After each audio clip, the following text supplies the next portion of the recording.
Assalamualaikum warahmatullahi wabarakatuh. Perkenalkan, nama saya Nurul Aksairawan dengan NIM B120337. Kali ini saya berkesempatan untuk menganalisis narasi filsafat tentang hukum dan keadilan dalam aliran filsafat. Hukum dan moral. Manusia berkehendak untuk berlaku baik terhadap sesama manusia yang bermuara pada suatu pergaulan antar pribadi yang berdasarkan prinsip nasional dan moral. Oleh karena itu, kehendak yang sama mendorong orang-orang untuk membuat suatu aturan hidup bersama sesuai dengan prinsip-prinsip moral tersebut. Hal ini dilaksanakan dengan membentuk suatu sistem norma-norma yang harus ditaati orang-orang yang termasuk suatu masyarakat tertentu. Kehendak-kehendak manusia untuk mengatur pergaulan secara bersama-sama menggunakan tiga macam norma sebagai berikut. Yang pertama, norma moral yang mewajibkan tiap-tiap orang secara batiniah. Yang kedua, norma-norma masyarakat atau norma sopan santun yang mengatur pergaulan secara umum. Yang ketiga, norma-norma yang mengatur hidup secara bersama secara umum dengan menentukan hak dan kewajiban. Ditemukan di dalam literatur hukum, khususnya dalam legal system Japanese, yaitu hukum diartikan dan diidentikan dengan moral, yaitu law is morality. Sebagai contoh, yang menganut paham ini adalah Jepang. Di Jepang, bila seorang pejabat berbuat amoral, maka ia langsung mengundurkan diri sebagai pejabat, sebab ia tidak pantas menjadi panutan dalam masyarakat. Oleh karena itu, putusan pengadilan mengenai salah setidaknya seorang bukan putusan akhir, melainkan dilihat dari aspek moral, yaitu pantas atau tidaknya seseorang menjadi panutan. Lalu, kata etika tuh berasal dari bahasa Yunani yang berarti adat kebiasaan. Pengertian yang dimaksud sama dengan akhlak dalam arti bahasa. Etika adalah sebuah peranata perilaku seorang atau sekelompok orang yang tersusun dari suatu sistem nilai atau norma yang diambil dari gejala-gejala alamiah di dalam masyarakat kelompok. Oleh karena itu, nilai moral yang merupakan nilai etika dapat berubah-ubah sesuai dengan persetujuan dan perumusan deskripsi dari nilai-nilai dasar yang dipandang sebagai nilai alamiah universal. Hal ini menunjukkan bahwa masyarakat yang menggunakan sistem etika pada suatu waktu tertentu akan menggunakan sistem etika membenarkan pelaksanaan suatu nilai-nilai tata cara hidup tertentu, sementara pada waktu yang tempat lain, nilai-nilai tersebut tidak dibenarkan oleh masyarakat. Sebagai contoh, orang Indonesia bila bertemu dengan sahabatnya atau kenalannya yang saling merindukan biasanya berjabat tangan. Orang Eropa bila bertemu dengan sahabatnya yang saling merindukan biasanya saling berciuman. Oleh karena itu, bila orang Indonesia memperhatikan kode etika orang Eropa saling berciuman antara seorang laki-laki dengan seorang perempuan akan bertentangan dengan kode etika Indonesia. Contoh yang lain, hidup bersama antara seorang pemuda dan pemudi pada masyarakat bebas seperti di dunia barat yang menurut tata nilai akhlak karimah itu tidak dapat dibenarkan. Di sini jelas tampak kepada manusia bahwa sistem etika dapat bersifat bebas nilai, khususnya nilai sakral. Oleh karena itu, sistem etika seperti ini sama sekali tidak ada hubungannya dengan hablumillah. Ukuran baik dan buruk dalam sistem etika ini subjektif, yaitu bergantung pada pengaruh yang kuat dari pemikiran sistem nilai etika. Selanjutnya akan dilanjutkan oleh teman saya. Baiklah, saya Devi Silvina Anjeli, NIM B120354. Aliran hukum positif. Aliran hukum positif menurut Hal Kersen, seperti yang dikutip oleh Lilio Sidi, merupakan suatu teori tentang hukum yang senyatanya dan tidak mempersoalkan senyatanya itu, yakni apakah hukum positif yang senyatanya itu adil atau tidak adil. Selain itu, dapat juga dikatakan bahwa hukum positif merupakan kebalikan dari hukum alam, sebab aliran ini mengidentikan hukum dengan undang-undang. Satu-satunya sumber hukum adalah undang-undang. Salah seorang tokoh terkemuka dari aliran hukum positif, yaitu L.A. Hart. Hart mengajukan 5 pengertian dari hukum positif, yaitu sebagai berikut. 1. Anggapan bahwa undang-undang adalah perintah-perintah manusia. 2. Anggapan bahwa tidak perlu ada hubungan antara hukum dengan moral atau hukum yang ada dan yang seharusnya ada. 3. Anggapan bahwa analisis dari konsepsi tentang hukum A layak dilanjutkan, B harus dibedakan, dan penelitian historis mengenai sebab atau asal-usul undang-undang dan penelitian sosiologis mengenai hubungan hukum dengan gejala sosial lainnya, dan kritik atau penghargaan hukum mengenai arti moral, tuntunan sosial, serta fungsi-fungsinya. 4. Anggapan bahwa sistem hukum adalah suatu sistem logis tertutup yang menghasilkan putusan hukum yang tepat dengan cara-cara yang logis dari peraturan hukum yang telah ada lebih dahulu tanpa mengingat tuntutan sosial, kebijaksanaan norma. 5.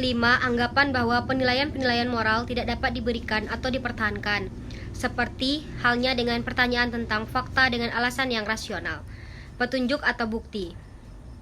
Keberadaan aliran positivisme dalam hukum oleh W. Friedman digambarkan dengan mengatakan bahwa pada prinsipnya pemisahan hukum yang ada dan hukum yang seharusnya ada adalah asumsi filosofis yang paling fundamental dan positivisme hukum.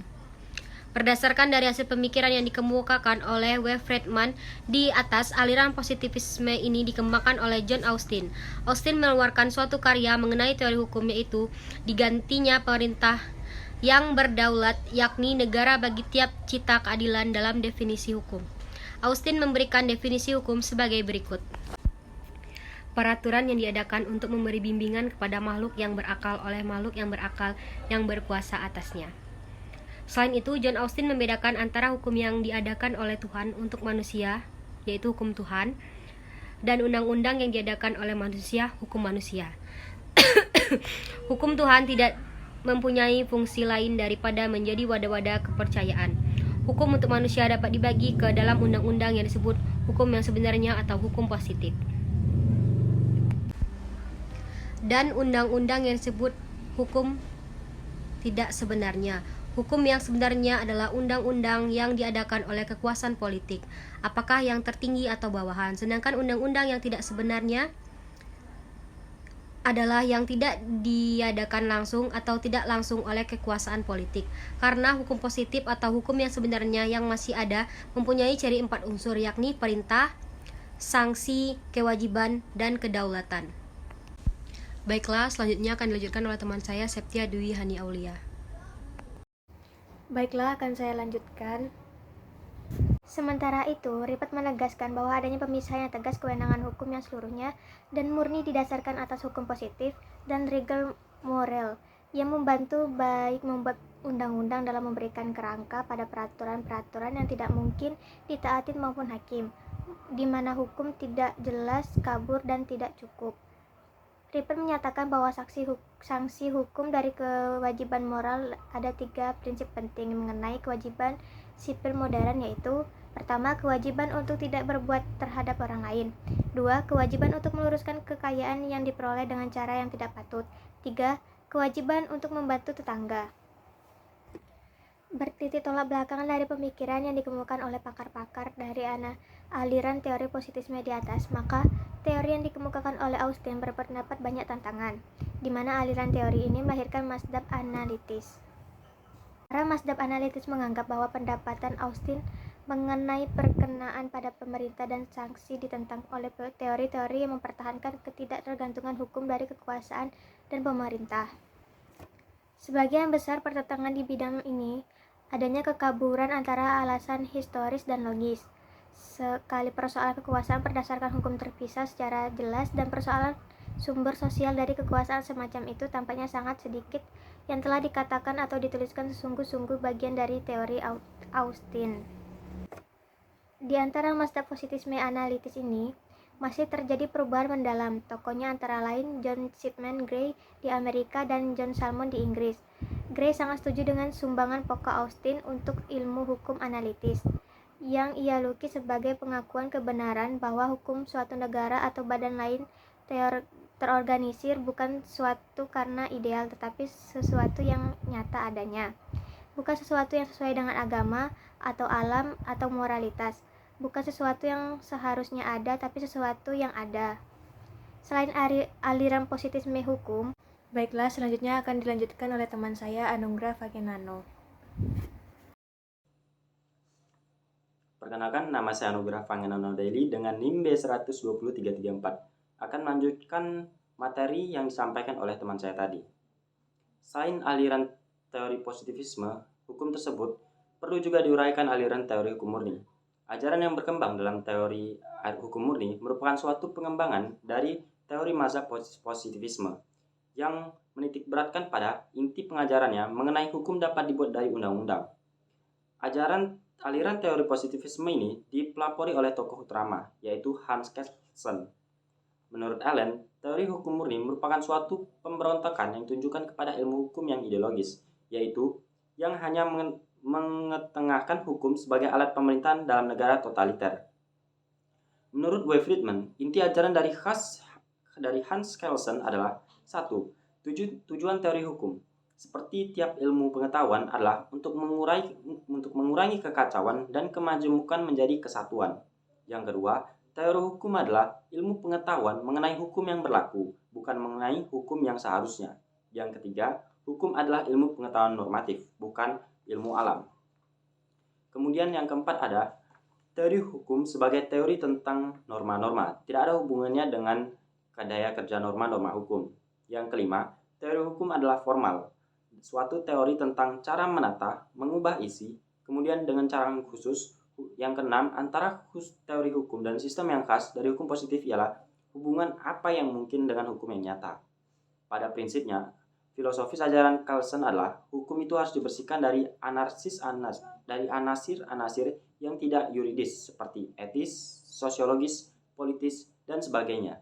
Di samping prinsip yang bertumpu pada anasir-anasir yang tidak boleh terdapat dalam hukum tersebut, Hans Kelsen juga mengemukakan inti ajarannya adalah sebagai berikut. Yang pertama, ajaran hukum murni atau pure theory of law.